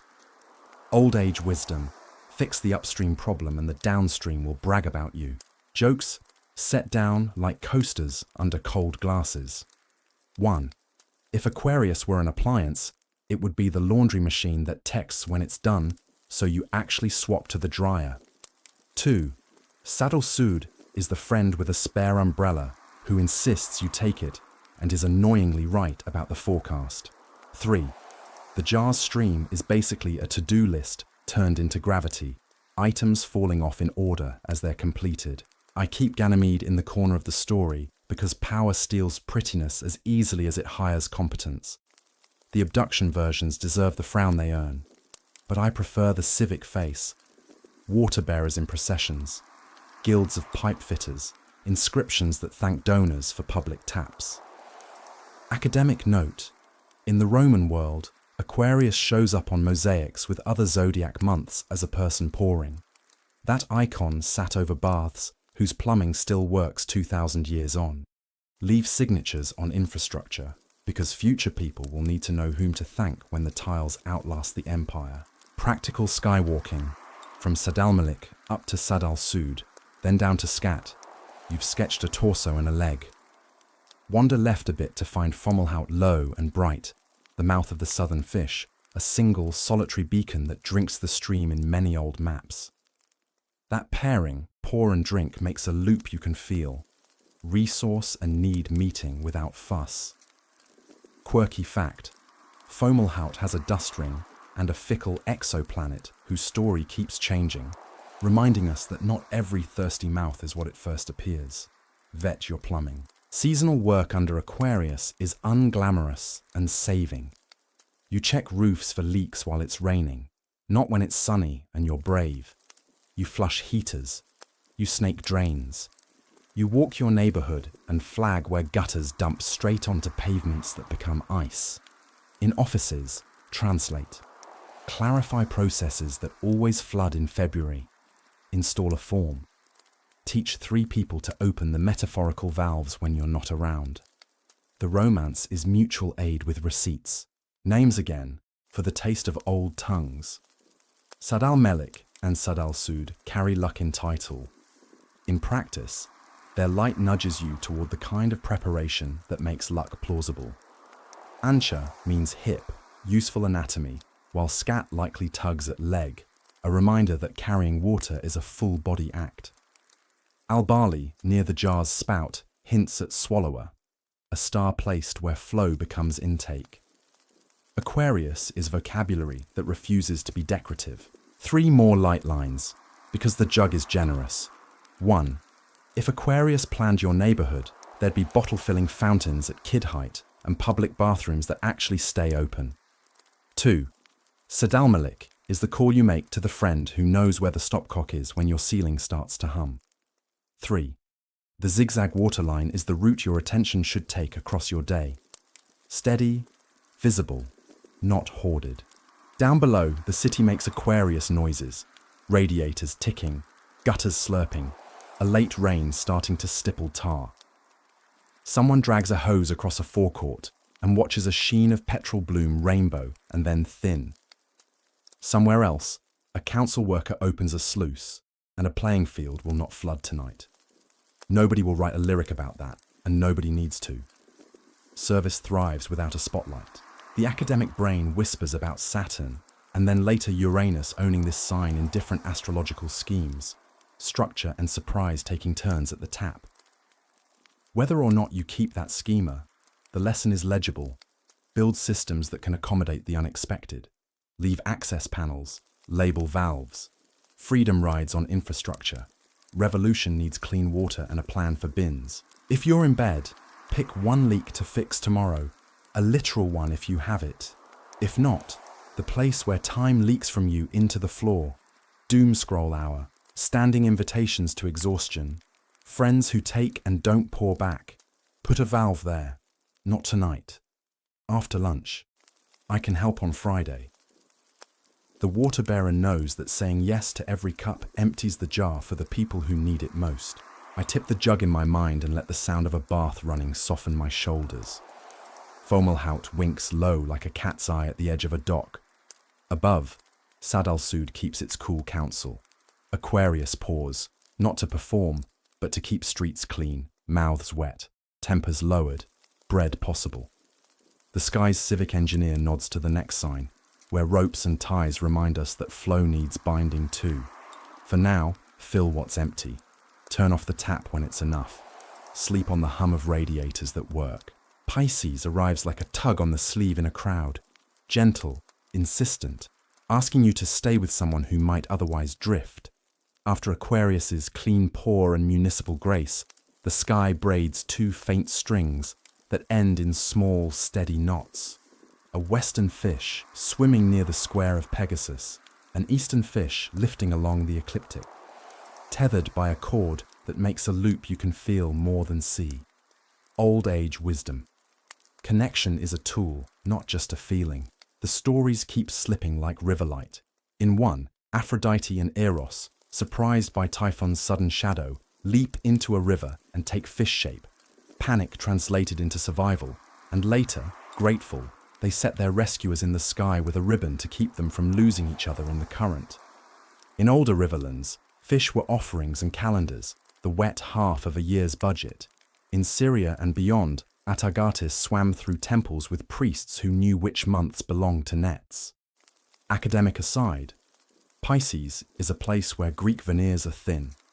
Under them, you can see layers of water cults, flood myths, and practical fishing lore. Translation: our cord ties across languages. On the roof, I go soft-eyed, because Pisces won't be bullied into focus. Start with the Great Square of Pegasus. 4 big, obvious stars like a window you could open. From the lower left corner, Alpha-Rats stream a faint line south and west to a tiny ring. The circlet, the western fish's head, a neat loop pinned by Kulat Nunu in older tongues. Now walk back along the square's bottom edge to Algenib and drift east-northeast along a ghostly line of points. That's the cord. It kinks at Alpha Piscium, Al-Resha, the knot, then rises to the eastern fish, a fainter spray that reads like breath on glass. Quirky aside, Al-Resha's name means the cord, and in a small telescope it splits, a double star, 2 lights bound at the knot. The sky loves a literal. I have time for 3 jokes before the water deepens. 1. If Pisces were a group chat, it would be named You Home Safe, and it would ping you until you replied. 2. The circlet is the original We got separated at the market, meet here sign. 3. Al-Resha is that friend who carries spare hair ties and somehow also the conversation when everyone else goes quiet. Pisces is not loud, but it is everywhere once you let its logic in. The cord is a road of obligation. The fish are parties to an agreement. The knot is a promise taught to hold under tension. In households, that maps as check-in texts, shared calendars, soup left on a doorstep, name pronunciations learned correctly, pronouns honored, debt paid in the currency the other person actually needs. In cities, it's bus lines and tide charts, and the miracle of drains that don't backflow into basements on a bad night. Old age wisdom. Compassion that arrives is logistics wearing a soft jumper. Names keep the water speaking. Al-Resha, the knot. Kulat Nunu, the fish's string. Fum al-Samaka, a little fish's mouth. Torcularis, the wine press, a misreading that stuck like a barnacle and accidentally reminds us that some seasons press hard. I say them under my breath and feel the steam from my own mug fog my lip like river mist. Practical star hop. If the night is hazed, use Hamal in Aries to triangulate. West to the circlet, east and up to the eastern fish. Pisces rewards triangulation like a friend who needs a second prompt. There's a tenderness here that isn't sentiment. The cord restrains and saves. Pisces gives us the ethics of tethering without ownership. You tie a toddler's wrist to your own in a market not because you control them, but because cars and corners exist. You tie boats to a dock not to punish their urge to wander, but to keep tomorrow possible. You tie memory to ritual so it won't float away when grief gets tired. Academic aside, the Roman calendar's late winter rites, Navigium Isidis, the ship of Isis festival, launched boats for a new season under these stars. Communities reheated solidarity with parades and ropes. Boats need blessing, and knots both. If Sagittarius taught the pause before release, Pisces teaches the stay after action. Hold the line while the current pulls. Don't cut just because slack water feels boring. The work here is patient, almost invisible, and it keeps people alive. Quirky fact. Some fish migrate by smell, memorizing the taste of their river the way you memorize the smell of a friend's house. Al-Resha is that memory tied to a place on the map. 3 more light lines to set afloat. 1. If Pisces cooked, there'd be extra portions boxed with dates on the lids, and a note that says, freeze by Friday. 2. The eastern fish is your future self, the western your past. The knot is the appointment that makes them shake hands. 3. The cord is the boundary that says, we're connected, not we're tangled. You can feel the year turning over in Pisces. The air thins towards spring in the north, towards dry clarity in the south. Fiscal years end, new navigations open, taxes loom, seed catalogues fatten. Under these stars, merchants once checked rigging, scribes closed ledgers, priests washed thresholds. Today, you back up your files, renew prescriptions, send the email that reconciles last quarter's mess. Compassion is admin plus T. Down in the street, a late couple walks arm in arm and slows at the corner for no car at all. Habit holds them. The rope between them is invisible and tested. A bus hisses like surf. Somewhere, a cat chooses a lap and a radiator clicks on exactly when it should. The city becomes an aquarium of small mutual survivals. The square of Pegasus sits above like a hatch you could climb through. Pisces stays lower, reminding us to secure what we love before we go adventuring. Academic note, gentle as a finger on a book spine. Precession long ago slid the vernal equinox into Pisces. For ages, star priests marked the year's first point here. Calendars have moved again toward Aquarius, but habits lag, and that's all right. We live inside slow handovers. The knot holds while the baton passes. If you're in bed, choose one tie to care for tomorrow. Text the person you've been meaning to and don't require a performance in return. Refill the pet's water before you sleep. Put your wallet by your keys so the morning version of you won't mutter. Tie your own thoughts to paper so they don't drift into 3 a.m. worries. Compassion for others starts with a knot that keeps you moored. I look along the cord to where a small hook rises. The ram again, Aries' first hint, our circle closing into its beginning. The fish swim on, bound and free, an old paradox that stops being a paradox when you practice it. We made it around the ring. Leap, hold, share, hinge, resolve, measure, weigh, guard, aim, adapt, pour, tie, and leap again. The city hums. The fox does its 4-beat trot. The fan purrs like a low tide. I pull the blanket higher, thank the rooftop for the loan, and whisper to the sky the first and last instruction. Stay with each other.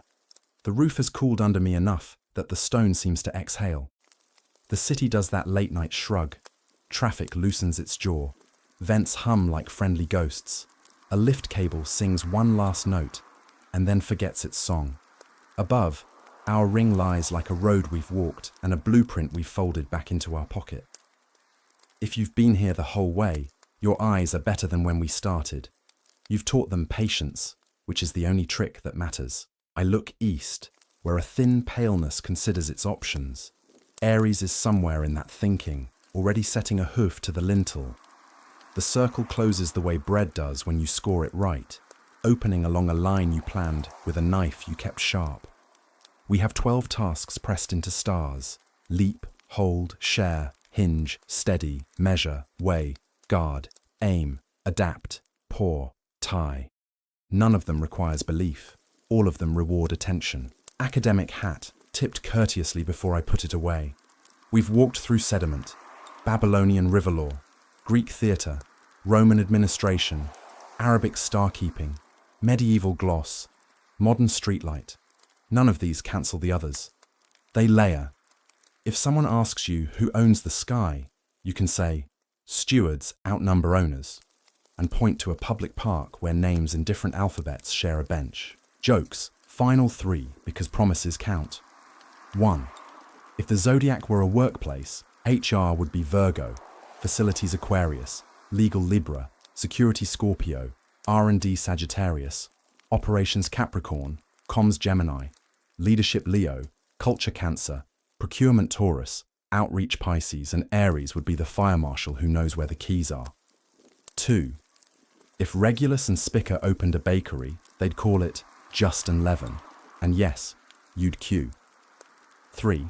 If Antares had a dating profile, it would say, I enforce boundaries, no, really, and somehow still get ghosted by Orion. Practicalities before we part, because the night teaches best when it leaves you with an errand.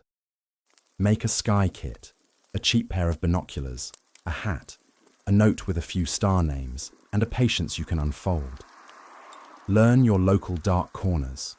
Parks after dinner, rooftops with permission, beaches that forgive footprints. Bring respect, leave no trace. Adopt 3 stars by name and visit them monthly. 1 bright anchor, Regulus, Spica, Antares. 1 modest tool, Praesepe, Alresha, Nashira. 1 seasonal friend, Aldebaran in winter, Fomalhaut, low and stubborn, Deneb Algedi when the air smells like frost. Tie sky to chores the way the old calendars did. Backups on Libra nights, soup under Capricorn, messages sent with Gemini, rest with Leo. If your sky is noisy with light, don't let that become an alibi. Cancer taught us how to find what looks like nothing and hear it whisper. Pisces taught us to tie loose ends so mornings don't fray. Aquarius taught us to fix leaks even when nobody claps. There's always a way to practice with what you have. Down below, someone laughs alone at a show in bed. Somewhere a cat returns from negotiations and thumps through a flap. A last bus chooses the greener of 2 lights, and a driver puts a hand to a thermos with a tenderness nobody sees. I listen for the fox and catch only the suggestion of pause. Still here, still making a living under constellations that do not pay rent and somehow fund us all. When I started, I asked you to picture your own sky. I meant it. If you're north and cold, if you're south and warm, if you're city bright or country black, your roof is a chapter of the same book. We learned tonight that myths are recipes, constellations are tools, and the year is a job you can do kindly. That's enough metaphysics for 1 roof. I gather my small things, a phone, a notebook, a stubborn pencil, the silence we've made together, and I leave the gravel neat. The stairwell light aches on and off as if considering the dark's argument.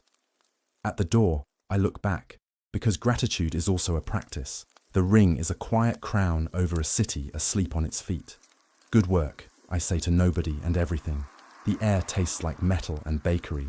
Somewhere, just east of the east, fleece whispers. We will begin again. Sleep well.